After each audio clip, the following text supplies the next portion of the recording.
no hay alcohol, y no hay alcohol,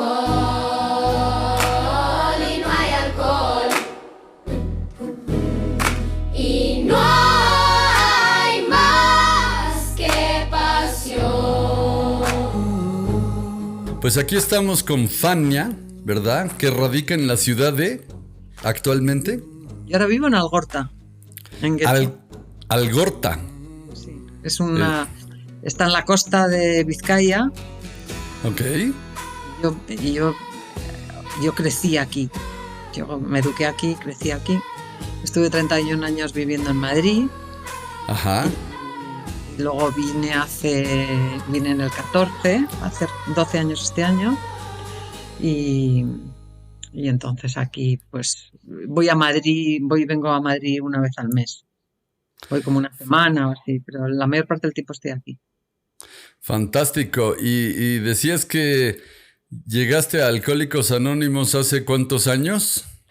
Yo llegué hace 31 años, 10 meses y no sé cuántos días.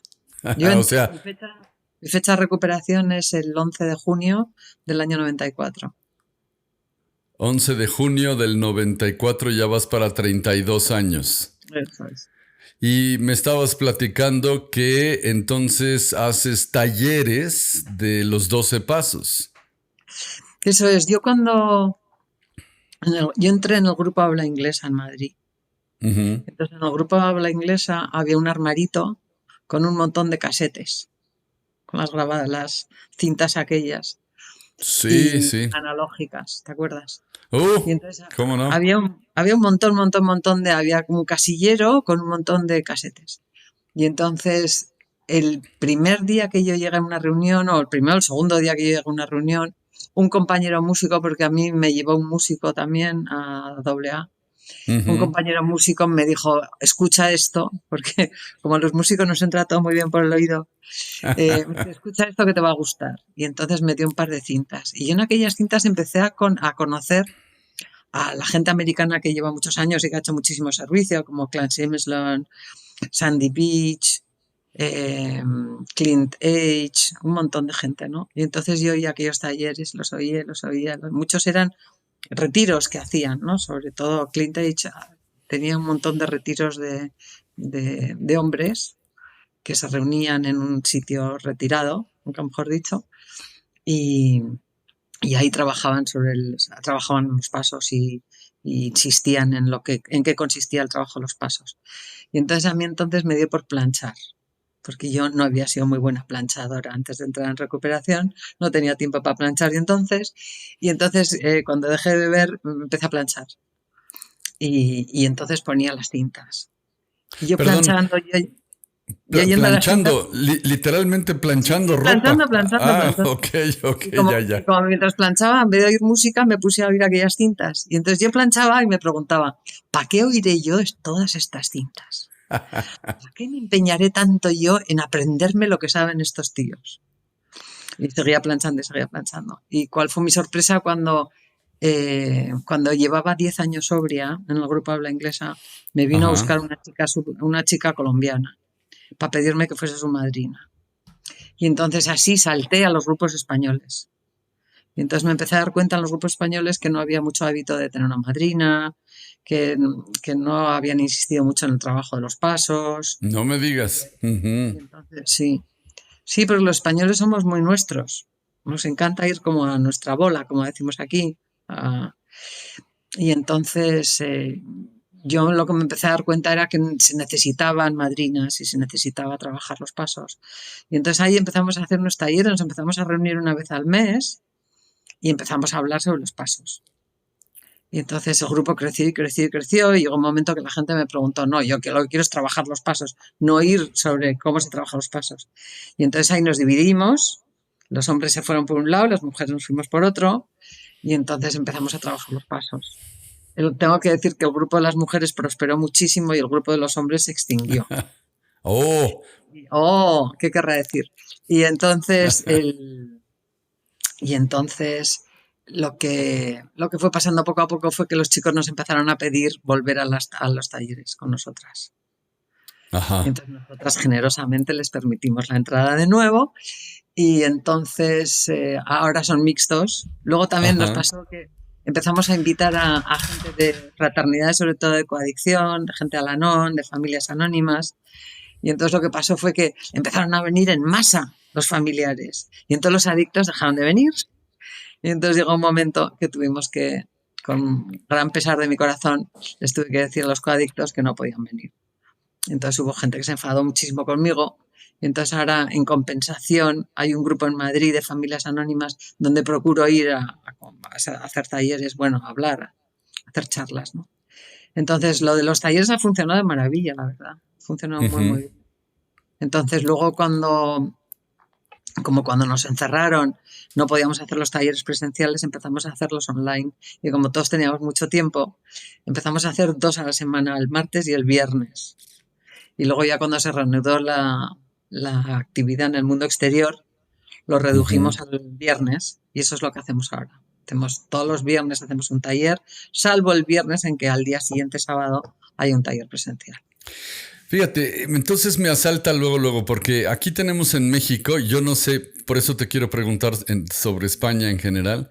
Aquí tenemos un problemón bárbaro en términos de que la gente llega a grupos de alcohólicos anónimos, entre comillas, ¿no? Deja de beber y se dedica a revolver la basura, como decimos, o sea, hablar de su diario sufrir y de cómo es triste la vida y de pasos y de tradiciones y de principios, nada. Y es un gran problema, es decir, está muy generalizado. Ha crecido como la hiedra en México porque grupos con principios muy poquititos o muchos menos que los grupos que ahora vemos en YouTube, ¿no? De gente que se dedica a gritar idioteces con muchas groserías y tienen el logotipo de Alcohólicos Anónimos. Entonces, tristemente, esta es la situación en nuestro país. ¿Cómo es en el tuyo?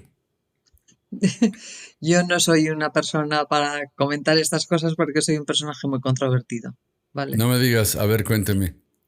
Porque a mí me pasa lo mismo. O sea, yo salí de una fraternidad y para mí Alcohólicos Anónimos es una fraternidad donde lo que se nos ofrece es el trabajo de los pasos. Eso es lo que se nos ofrece.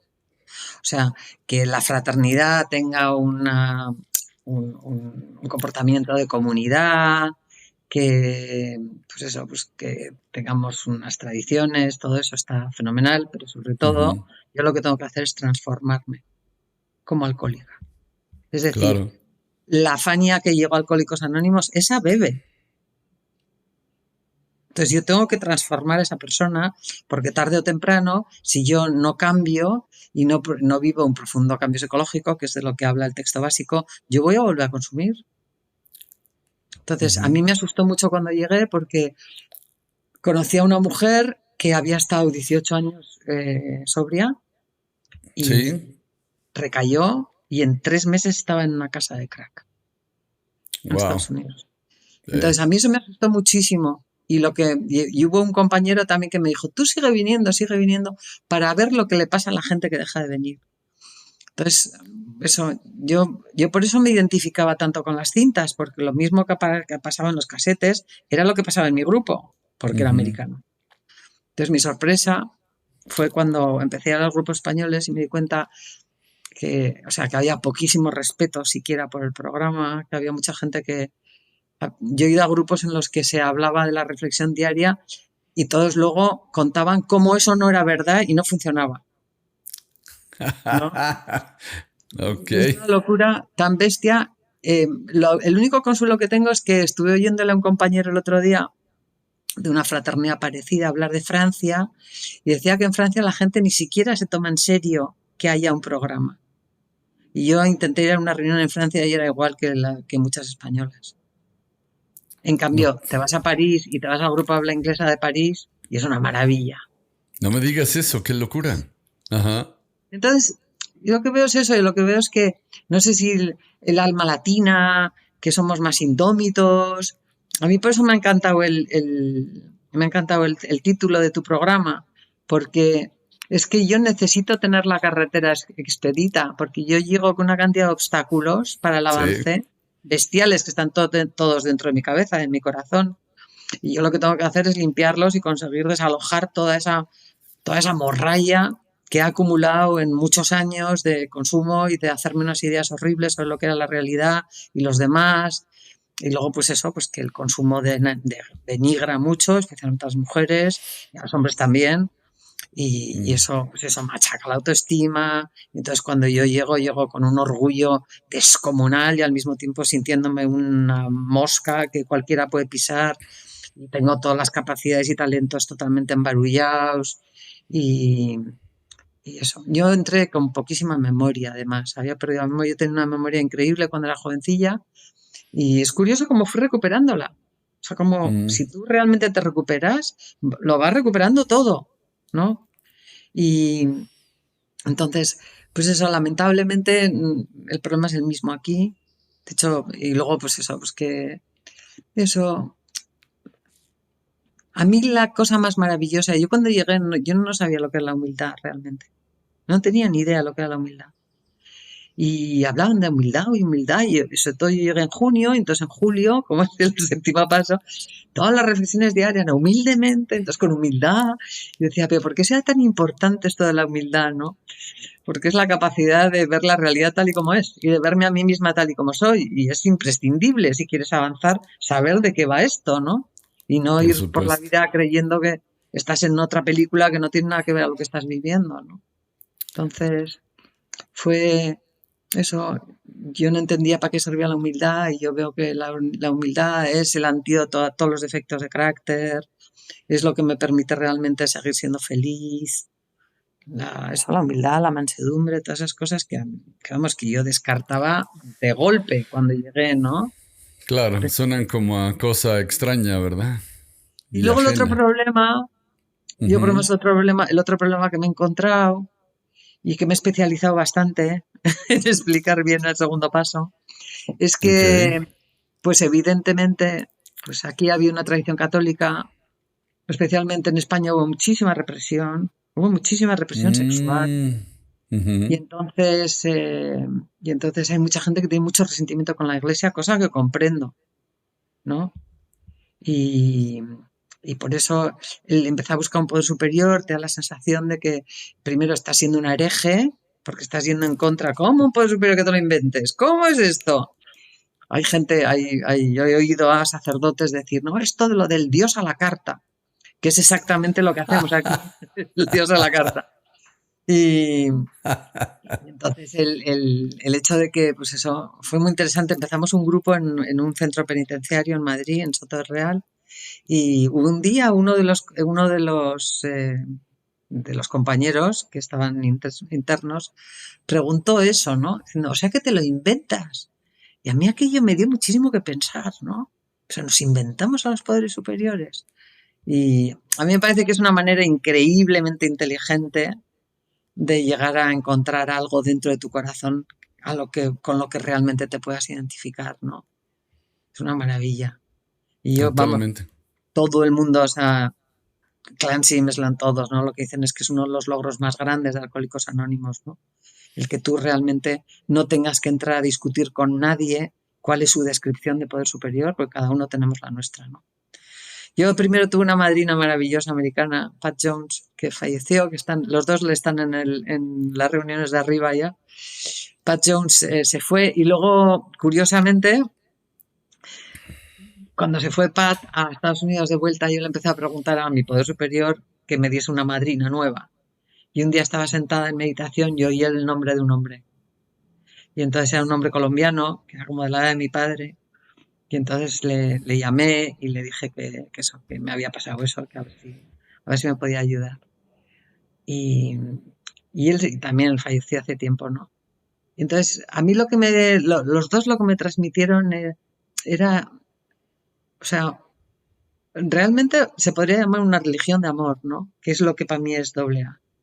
Es un sitio donde llegamos gente que nos hemos extraviado muchísimo en la vida, que hemos padecido una enfermedad que no está nada bien comprendida, ni siquiera médicamente, que ya era peor todavía con todas las descripciones psiquiátricas que hacen, que es un horror. y que eso que es que lo que está presidida por una distorsión de cómo percibimos la realidad, ¿no?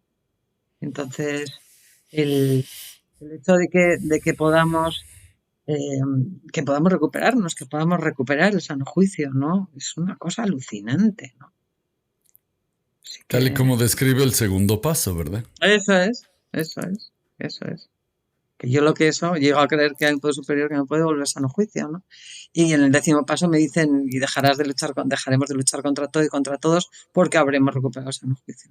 Entonces, eso, si tú no trabajas el programa, vas a seguir lleno de ira, vas a seguir lleno de miedo, te vas a seguir lleno de envidia, de todos los defectos de carácter que tenemos como seres humanos y que no se nos son eliminados por completo, pero que te ayudan una barbaridad, ¿no? A comprender la realidad de otra manera. Oye, ¿y cómo se te ocurrió entonces este asunto de los talleres? ¿Cómo fue que pasó? Pues es que yo les veía a los de las cintas, yo les oía que se iban a unos retiros. De hecho, una vez al año en Madrid hacemos un retiro ahora, en las afueras de Madrid, y nos reunimos durante un fin de semana y hacemos 3 bloques de 4 horas y hacemos una reunión de paso 11 al final del primer día, del sábado, vamos, y pues es que fue escuchándoles, yo lo único que hice fue copiarles, por eso a mí me sigue haciendo gracia, ¿no? Lo de yo planchaba y me preguntaba, ¿para qué oiré tantas cintas? Y ahora es muy curioso, sobre todo cuando salimos del encierro, fue muy curioso porque había veces que llegaba a una reunión y cuando empezaba a compartir había gente que miraba y reconocía la voz, ¿no? Y entonces que me hacía muchísima gracia y pensaban lo mismo que me pasaba con ellos. Entonces me decían unos, yo duermo contigo, yo paso la casa contigo, yo me voy al trabajo contigo. Y me hacía Sí, mucha gracia porque pensaba lo mismo que me pasaba a mí con ellos. sí, Es sí, como un total. testigo que cogí y que la verdad es que me ha ido fenomenal. Y un día, Santos, este señor con el que estuve trabajando, un año, cuando ya estaba viviendo aquí, le dije, pues lo que creo que voy a dejar de hacer los talleres. Porque yo creo que esto de estar explicando tantas veces los pasos y que la gente no se ponga las pilas y los haga, yo creo que no es bueno. Y Santos me miró y me dijo, no puedes hacer eso. Y entonces fue como a sus órdenes, mi general. Y, y, no sé, siempre me ha parecido como que me han dado un cierto don de comunicación, ¿no? Por eso canto. Y que tengo como una capacidad. Bueno, los chistes y todo eso, muchos de los chistes los copio los de las cintas, ¿eh? No me digas. Son chistes buenísimos, son chistes fantásticos. Entonces los adopto un poco a español, ¿no? Al español y ahí que van. Está curioso eso. Sí. Te penas los chistes de las cintas inglesas y Eso los es. adaptas. Está complicado, ¿no? El humor luego no es el mismo. No, porque es todo humor de alcohólicos. O sea, por ejemplo, una cosa que Te- siempre decía Clancy Simpson, decía, Alcohólicos Anónimos tiene un problema que no se puede quitar. Y es que está lleno de alcohólicos. Son chistes de ese tipo, ¿no? Y no has visto una panda más difícil de tratar que nosotros, ¿no? Entonces, eso, intentando explicar por qué no hay órdenes en el texto básico y por qué no le puedes abordar a un alcohólico dándole órdenes y todo eso. Porque nada, somos todos pasivos agresivos, no hacemos ni caso. Medios infantiloides y un poquito rebeldes, ¿verdad? Esa es la situación. Pero entonces dijiste que estuviste militando en un grupo en Madrid. Yo durante 10 años, y esto se lo sugiero a cualquiera que entre en el programa, ¿vale? Ujú, Sobre todo si vives solo o si ujú. vives con alguien con el que no te llevas bien, ¿vale? Entonces yo creo que es importantísimo. Yo durante 10 años fui a una reunión todos los días, Ujú. sábados y domingos incluidos, quitando pues 4 días que estuve con gripe y algún día que estaría fuera, pero yo iba a una reunión todos los días, porque, porque a mí me da la sensación de que esta enfermedad realmente es incurable. Y si a ti te dijesen, si tú tuvieses leucemia y te dijesen, bueno, pues todos los días, de lunes a viernes, de 8 menos cuarto a 9 y cuarto, te tienes que ir a un cuarto y sentarte con otros que también tienen leucemia y así no te va a avanzar. Iría todo el mundo. Y esto es igual. Y entonces yo hice eso durante 10 años. Y luego a partir de... Yo estuve yendo a ese grupo 20 años y cuando voy a Madrid suelo ir, ¿eh? Porque es mi grupo base realmente. Es el grupo donde yo me he educado. Y ahora ya no hay casi nadie de cuando estaba yo. Y sin embargo es el mismo grupo, cosa que es un misterio. Y no están ni en el mismo sitio, ni son las mismas personas.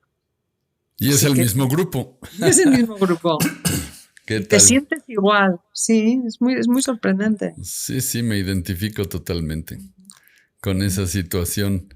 Exactamente, pero bueno, el caso es que me estabas platicando hace un rato que tienes hasta 40, 50 personas por evento. Sí, a los talleres ha habido, sí, bueno, en Soto, en el Retiro, llegaron a venir 110 personas, ¿eh? 110 personas. ¿Y cómo haces? Todo el mundo es como una junta. Esto es, ¿Hablan varias no, personas? ¿Eres tú sola o cómo no, va? soy yo y dos compañeros. Yo, una Ajá, compañera y un compañero. Y entonces lo que ok. hacemos es abordar el paso y luego, evidentemente, si la gente quiere hacer preguntas, hace preguntas.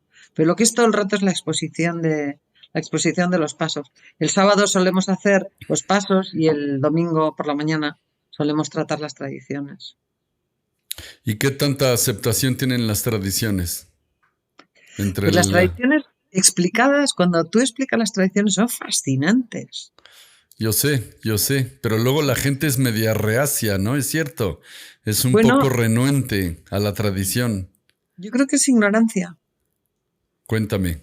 es totalmente ignorancia. El, o sea, si tú entiendes que la primera tradición se basa en la unidad y se basa en que tú tienes que apartar lo que esté impidiendo que el grupo funcione bien y Ujú. que haya un ambiente de amor y de compasión y de caridad, le podríamos llamar, ¿vale? Es que tú también necesitas el grupo. Si tú creas una batalla campal en un grupo, tú te estás quitando tu recuperación. Es que es ignorancia, ¿entiendes? Y así con todas las tradiciones. O sea, el problema más gordo que yo he visto, por lo menos en España, es que todo el mundo se empeña en mandar. Tanto que yo llego a la conclusión que Han de cuanto ser más loco alcohólicos. estás, cuanto más loco estás, más quieres mandar. O sea, cuanto menos quieres mandar, más cuerdo estás. Me Entonces, suena. siempre terminan mandando los más locos. Entonces, Eh, claro, si tú no conoces la segunda tradición, claro que quieres mandar, pero si alguien te dice, oye, perdona, que la única autoridad aquí es un poder superior, tal y como se manifiesta en la conciencia de grupo, que nuestros Ujú. líderes no gobiernan, o sea, tú no puedes tomar ninguna decisión. Y sin embargo, solo son servidores de confianza. Y sin embargo, lo que sucede aquí es que es muy común que en España haya uno, que yo les llamo los popes, hay un pope sentado ahí, que ha ¿Qué es un decidido, pope? un pope Perdón. es como es que los popes son los papas de la Iglesia Ortodoxa, pero es que les ves y están como sentados así con estos Ah, textos adelante, con todos estos que ni los abren, los tratan como con un palo así, apartan los libros, estoy exagerando, ¿no? Entonces, entonces es un señor que ha decidido que ahí gobierna él. Y luego vas a la ah. NON y esto está sustituido por una mujer que ha decidido que ahí manda ella. Entonces, es un señor que no ha trabajado el programa, que es lo más común, que tiene que tiene muchas ganas de mandar y que está convencido que él está en la verdad y que a él no le tienen que enseñar nada porque él ya se lo sabe todo. Es un viejo sangrante. Eso es, que yo creo que es el problema. Hay gente, y esto es un problema que también es muy difícil de combatir, que como tú en una reunión puedes decir lo que te dé la gana, hay gente que cree que todo lo que dice está bien, porque como nadie le para, nadie le dice, oye, cállate, pues se piensan que lo que están diciendo es la verdad encarnada. Ujú. Y Es entonces un eso, problema de liderazgo aquel. Yo creo que es un problema de liderazgo. Y cuando llegas a un grupo donde no hay liderazgo, donde el más viejo tiene un año, dos, y no han hecho nada como apuntas, pues entonces la locura se empieza a regar. Así es como ha pasado este problema en México, ¿ves? La falta de liderazgo. Y entonces a mí nadie tiene que decirme cómo es, porque esto es personal y es libre. eso Uf, es. se hace Y un solo he desorden. sugerido Ajá, el programa es sugerido, y sí es, en realidad lo es, pero acá decimos como cuando te avientas de un paracaídas, ¿verdad? Eso Del es. avión y te sugieren que le jales al cordoncito, ¿verdad? Es una Eso es. sugerencia. Eso es. O que estés en alta mar y te tiren un salvavidas, te estés ahogando, te tires un salvavidas y te cojas a él, ¿no? Pero qué difícil entender, qué difícil que los nuevos de repente, yo creo que es un problema del liderazgo, ¿cómo ve usted? Mira, yo cuando entré, yo cuando entré a mí me decían cosas del tipo, Ujú. sácate los algodones de los oídos y métetelos en la boca. Eh, es buena esa. Me acuerdo, hubo un compañero que me dijo, mira, aquí no diagnosticamos a nadie, pero voy a hacer una excepción contigo. Tú eres alcohólico. ¿Me entiendes? Sí. O sea, y a mí me decían todo el rato, como no trabajas los pasos, tú te vas a morir. Porque tenía unos ataques de Ujú. autocompasión, unos ataques de pánico, lo tenía todo. Decía, tú te mueres. Tú como no te transformes, te mueres. Porque estás sufriendo tanto que no vas a aguantar mucho más. Que era Ujú. como yo entré, ¿no? Y entré pensando en que quitarme en medio era una idea buenísima. Y yo rezaba todos los días para no beber y para no matarme. Claro. Claro, pues estaba fatal. Entonces, si a mí me dejas en esa situación mucho tiempo, pues es que me va a pasar algo horrible. Es que es normal. Ujú. Otra de las cosas que siempre que decían los de las cintas era que los alcohólicos estábamos condenados a ser felices, porque si éramos Exacto. desgraciados nos hacíamos daño. Entonces, ¿cómo ser Absolutamente. feliz? Trabajando los pasos. Si todo va a lo mismo. Y luego que es precioso porque cuando tú lo explicas muchas veces y explicas las tradiciones muchas veces, te das cuenta que esto es un círculo que no tiene, que es tan integrado, o sea, es tan bonito, está tan completo, que es como un universo en sí mismo, es una preciosidad. Entonces, claro, a mí una vez un compañero de otra fraternidad me dijo, no, nosotros, porque le dije, pero ¿qué diferencia hay entre una fraternidad y otra? Todos trabajamos los pasos. Y me dijo, no, no, perdona. A nosotros, Alcohólicos Anónimos, nos ha dado los pasos y nosotros los cambiamos si queremos. ¡Ah! No. Entonces pensé, este chico no sabe lo que son los pasos, porque si supiese lo que son los pasos, ni se le Claro, ocurriría decir esto. es correcto. ¿Ves? Es un signo de ignorancia gordísimo.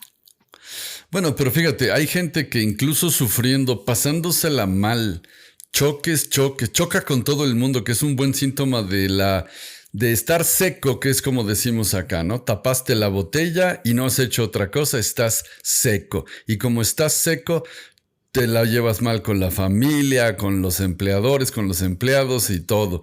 Pero pasan los años, Fania, y pasan alegre y tristemente los años, y siguen yendo a su grupo a gritar idioteces y a decir que los pasos son sugeridos.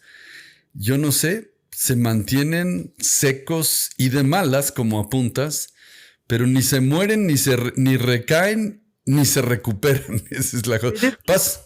Ah, es que eso es otro problema, porque yo creo que no somos todos iguales. ok, a O ver. sea, el texto Ajá. básico está escrito para los alcohólicos de nuestro tipo. Si tú con esa mala uva, con esa Mm, ira, con esa intolerancia, con ese mal encararse a la vida, consigues no beber, no eres como yo. Porque yo así no aguanto mucho tiempo. Yo así bebo. Y ujú. eso es lo que está escrito en el texto básico como los alcohólicos de nuestro tipo. Lo que pasa es que no se le puede echar a nadie. En los grupos yo les empecé a seguir a unos que luego les dejé seguir porque me parecían un poco intolerantes, que unos que se llamaban propósito primordial, ¿no? Se llamaban primary purpose y tenían una serie de reuniones. Ujú. Y entonces había uno que se llamaba Chris que insistía mucho en que el único requisito para ser miembro de AA era el deseo de dejar de beber, pero que el deseo tenía que estar. Si tú no tienes el deseo de dejar de beber, yo no te puedo ayudar. Claro. Y por extensión, si tú no tienes el deseo de cambiar tu vida, yo no te puedo ayudar. Si tú te quieres quedar así, yo no te puedo ayudar porque yo no sé cómo se está enfadado 30 años. No sé. Yo no hubiese aguantado. ¿Me entiendes? Entonces, yo creo que ese es uno de los problemas. Y luego también el otro problema, que es un tema muy controvertido y tal, es el tema de la medicación. Gente Mm, que, hay gente que sí está tomando algo. Lo que pasa es que como se lo da el médico, pero sí está tomando algo. Entonces, ahí tampoco somos iguales, porque yo estoy a pelo. Yo llevo claro, 31 años a pelo. así es. Y yo lo que he comprobado es que a no ser que tengas una enfermedad orgánica, como la esquizofrenia o la epilepsia, y otra vez ahora es muy complicado porque todo está muy... O sea, hay millones de descripciones de enfermedades mentales.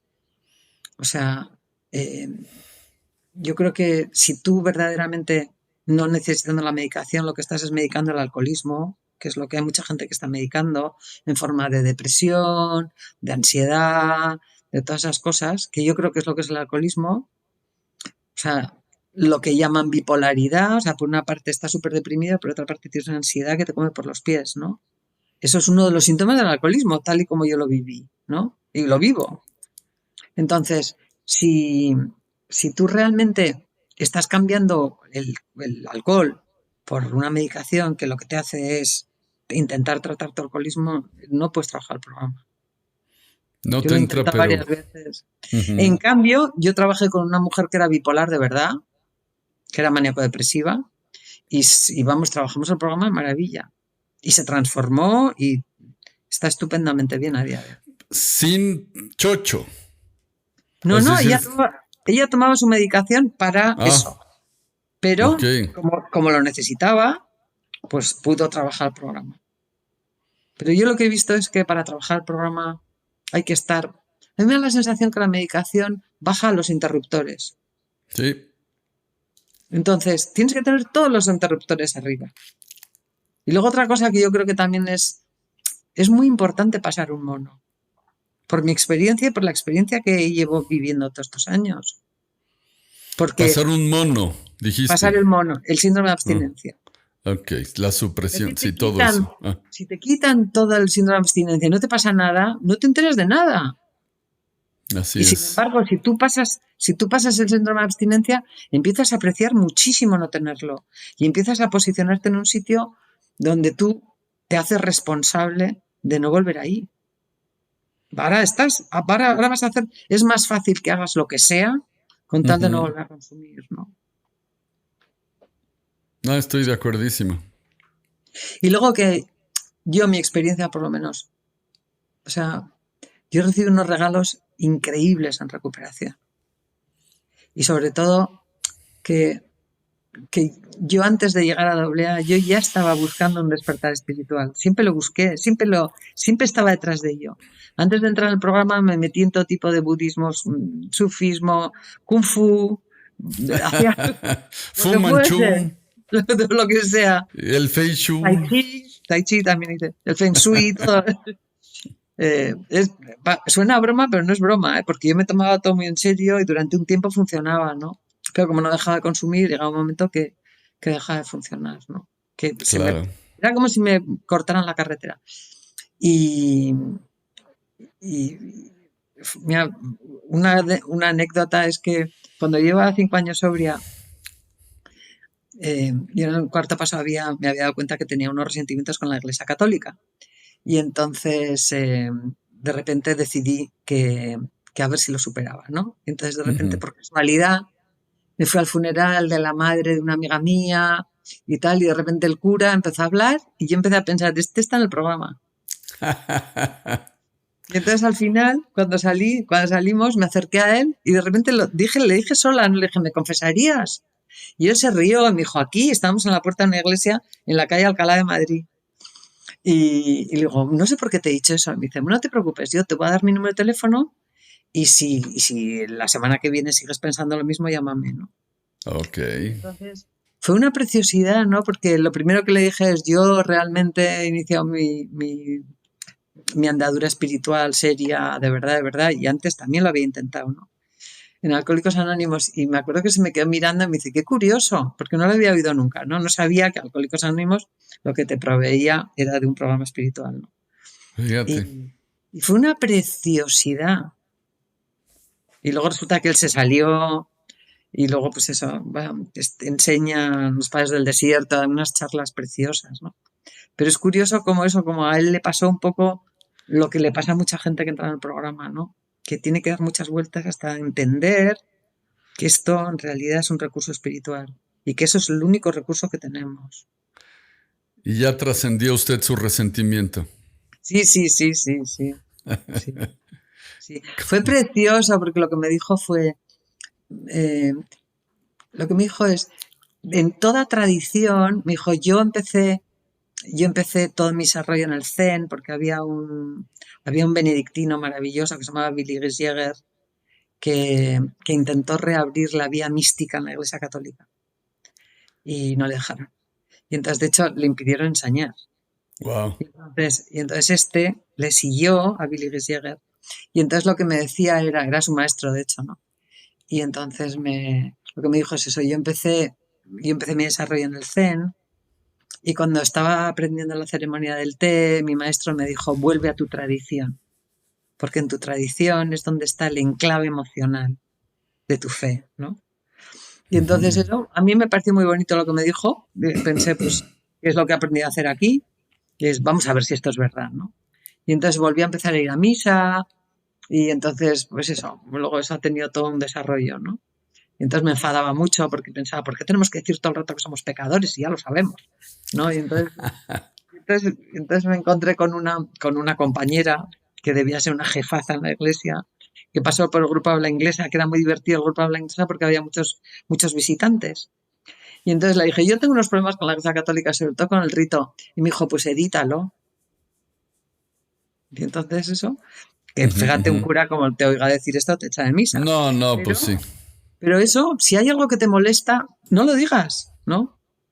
Y entonces así pude ir, pues eso, un día hice un domingo de resurrección y entonces de repente decidí, uy, voy a ir a misa, cuando llevaba ya muchos años, ¿no? Y me empecé a dar cuenta que no pude parar de llorar en toda la misa, porque claro, lo de te resucitaré de entre los muertos, en nuestro caso es literal, ¿no? Es literal. Es literal. Y entonces pensé, mira, si te lo están diciendo, si te lo están diciendo. Así que nada. Y ahora tengo una práctica muy así, muy a mi manera. Pero yo lo que sí tengo práctica lo que sí hago es lo que a mí me recomendaron desde el primer día, que me arrodillara y rezara. Al principio rezaba la oración de la serenidad y le pidiese a mi Poder Superior que me ayudara a no consumir ese día. Y luego por la noche a esa oración a esa oración de la serenidad le fui añadiendo la oración del tercero, del séptimo y del undécimo pasos, que es lo que hago ahora. Y luego me siento y medito un buen rato. Y luego por la noche me vuelvo a arrodillar y le doy las gracias a mi Poder Superior por haberme mantenido limpia y sobria. Y rezo un Padre Nuestro y ahora una Ave María, que también me ha dado por ahí. Pero todo es como que empiezas a tener una comprensión que en realidad todo es lo mismo y que no necesitas intermediarios. Gracias a haber tenido un problema de alcoholismo. Es muy curioso todo. Pudiste ir abriendo la mente a esta situación. Eso es. Y luego también que a mí, yo lo que admiro mucho de Alcohólicos Anónimos es precisamente la falta de prejuicio. Que si tú buscas en serio, nadie te dice que no lo hagas por ahí. A no ser que verdaderamente vean que te estás haciendo la cama, ¿no? Pero, y yo esto lo vi con este hombre, con Santos, un día que eso, le comenté una serie de cosas y me dijo, le dije, creo que estoy confundiendo la recuperación con un circo. Y me dice, ¿tú qué has pedido? ¿Qué te han dado? Y era exactamente lo mismo. Y me dice, ¿a qué esperas? Así que... Y luego, ¿qué es eso? Que es una maravilla tener veteranos.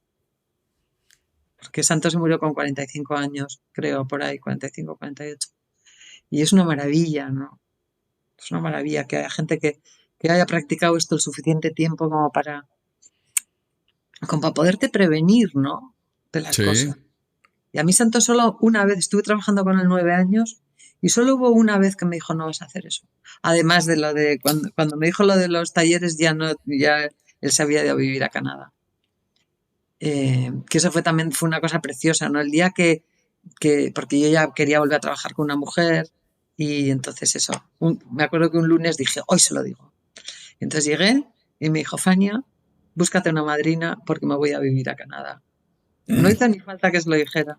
Wow. Dije, sí, todas esas sincronicidades yo las he vivido todo el rato, ¿no? En el programa. Claro. Te da la sensación que estás enchufado a algo. Totalmente. A mí esto me parece una vía tan segura de progreso espiritual, porque y otras, y consulto otras cosas y estudio otras cosas, pero me parecen súper azarosas. Vamos, parecen, Azarosas no. no, azarosas no quiero decir, como me parecen como muy complicadas de entender a veces, ¿no? Y Ajá. esto es muy, no, no quería decir azarosas, quería decir eso, como más difíciles de entender, ¿no? Fíjate que ahorita decías que 45 años, ¿no? Y acabamos de estar en la convención de Vancouver, ¿no? Ujú. Y me enteré justamente que un veterano tiene más de 50. Ahí me frustré. Sí, ¡Hala! ala, no, sí, no consideran a la gente veterana hasta que no cumple 50 años. Y me tocó escuchar una junta como con 12 veteranos de 50, 52, 55 y así. Y no sabes qué junta más increíble. Y además un poco de humildad, para que agarre usted humildad. Diga, usted no es ni veterano, usted es un aficionado que apenas está empezando con sus 40 años. Ahí todavía le ronca, como decimos acá, para llegar a veterano. Pues para agarrar humildad, ¿ves? Es la cosa. No. Junta maravillosa esa, por cierto. Sí, Muy yo bien. entré, a mí me invitaron también a unas reuniones que para entrar tenías que llevar más de 25. ¿Oh, sí? Sí, sí, la gente era bastante mayor, sí, sí. Sí, es que la gente normalmente llega más grande. Esa es Sí, la cosa. sí. Llega, pues sí, no, muy. Ahorita tenemos en nuestro grupo 3 chicos con 22 y 23 años más o menos. Ujú, Tres. ujú. Entonces, pues está llegando más joven la gente, ¿estás de acuerdo? Lo que me parece fantástico, porque esos son los que van a seguir transmitiendo esta información de la que estamos hablando justamente. Y es lo que te decía, bueno, pues fíjate que es un problema mundial entonces, ¿verdad? Pues el desdén, pero dijiste una cosa interesante, no todo el mundo parece ser, está, está hecho para recibir este mensaje, esta información para la práctica del programa. A lo mejor no todo el mundo está cableado, ¿verdad? Es que había una poetisa, una escritora americana, que se llama Dorothy Parker, que hizo, no sé si la frase es suya, pero luego ella la transformaba y era muy gracioso cómo jugaba con las palabras. Y decía eso, que tú le puedes llevar a un caballo a un río, pero no le puedes hacer beber, ¿no? Y Es esto es famosa. igual, Ujú, esto es ujú. igual, ¿no? O sea, tú le puedes ofrecer a alguien algo, pero sin esa persona no hay la suficiente sed y el suficiente sufrimiento, yo creo, ¿no? Porque yo también me encuentro con gente que entra en las fraternidades y te da la sensación que han estado súper protegidos y que no lo han pasado realmente tan mal. Claro, y así es muy difícil recuperarse porque si de alguna manera te sigue funcionando esa forma de vida, de alguna manera, no lo vas a dejar. Entonces yo Claro, creo que hay muchas veces que hay mucha prisa por meterle a la gente en la recuperación, ¿no? Porque sobre todo, pues eso, con un consumo muy bestia de drogas o un consumo muy bestia de alcohol, te da la sensación que se van a matar y se pueden matar. claro. Efectivamente eso es cierto, ¿no? Pero, pero, Sí, hasta que no tocan fondo, sí, pero es cierto, yo ¿verdad? creo que eso, los veteranos, en mi grupo se decía que eras veterano cuando llegabas a los 5 años. Pero no, no, según estos veteranos no estaban ni en el 10% de la recuperación. Hueles a pólvora todavía a los 5 años. No tienes nada. Como se dice aquí, Sí, no tienes ni media hostia. vaya que sí. Pues no sé si quieras agregar alguna otra cosa, tengas ahí algo en el tintero que te gustaría comentar. No, a mí lo que me para, el otro día cuando estuve en la reunión y que me hayas llamado tú, me chifla la sensación de cruzar el charco. Me hace una ilusión tremenda, ¿no? Y ¿No de, has venido? no he vivido nunca a México. He estado en Estados Unidos, pero en México no he estado. Pero de cruzar el charco con esto, ¿no? Que es muy curioso, Ajá. ¿no? Hoy, bueno, pues sería bueno. Yo voy a estar por allá dentro de poco, pero voy a ir a Sevilla. Ah, ¿Eh? qué Así bonito, es. es precioso. Y si algún día vienes, estaría fantástico que pudiéramos conocernos personalmente y pudieras venir a una de nuestras juntas, ¿verdad? Encantada. Tú estás en México. En la Ciudad de México. Sí, sí, y ahí tenemos nuestro grupo. Y dicho sea de paso, Expeditos es un chiste en México, porque lo que decimos es, creo que es lo mismo en España, no sé, pero cuando la gente se embriaga está peda, ¿sí o Está no? pedo aquí. Sí, Se pone pedo. Y sí. nosotros somos expeditos, por eso ¡Ah! Ah, vale, yo dije, vale. Es es un tiene, juego de palabras. tiene la doble implicación, ¿verdad? Por supuesto, pero sí. Sí, Vale, vale. aquí se entiende muy rápido. Es como para llamar un poco la atención. Todo para transmitir el mensaje, Fania, Eso es, para ser eso. escuchados. Pues me ha dado muchísimo gusto. Muchas gracias de verdad por haber estado con nosotros. Y pues próximamente estaremos publicando este episodio. Y bueno, pues agradeciéndote de verdad tu tiempo. Y esperemos poder volverlo a hacer en una de esas. ¿Qué te parece? Sí, me parece fenomenal. Ya sabes dónde colocalizarme. Y nada, y yo lo que mando es muchísima luz y mucha serenidad a toda la gente que escuche esto y que se dé una oportunidad, no solo de poder parar de beber, sino de tener una vida feliz y útil. Muy bien, pues muchas gracias y estamos en contacto entonces, Fania. Muy bien. Cuídate mucho. Igualmente, hasta luego. Hasta Chao, luego. chao. Chao. Bye. Y no hay alcohol.